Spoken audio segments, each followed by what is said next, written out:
இங்க ஒரே நேரத்துல 5 பேரு வெவ்வேறு காரணங்களால ஹாஸ்பிட்டல்ல உடல் உறுப்பு மாற்று சிகிச்சை பண்ணிக்கிறாங்க. இந்த ட்ரீட்மெண்ட்டுக்கு அப்புறம் அந்த 5 பேரோட வாழ்க்கையுமே முழுசா மாறுது. ஏன்னா இந்த 5 பேர்ல ஒவ்வொருத்தருக்கும் ஒவ்வொரு வித்தியாசமான சக்திகள் கிடைச்சிருக்கும்.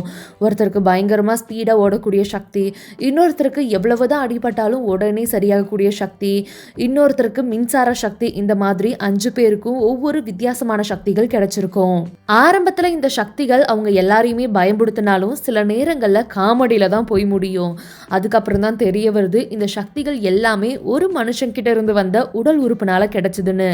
இந்த சக்தி எல்லாத்தையுமே தனக்கே வேணும் அப்படின்னு நினைக்கக்கூடிய ஒரு ஆபத்தான மனுஷன் இந்த 5 பேரையும் தேட ஆரம்பிக்கிறான். தனித்தனியா இருந்தா கண்டிப்பா நம்மளோட உயிருக்கு ஆபத்தாயிடும் அப்படின்னு சொல்லி இந்த 5 பேருமே ஒன்னா சேராங்க.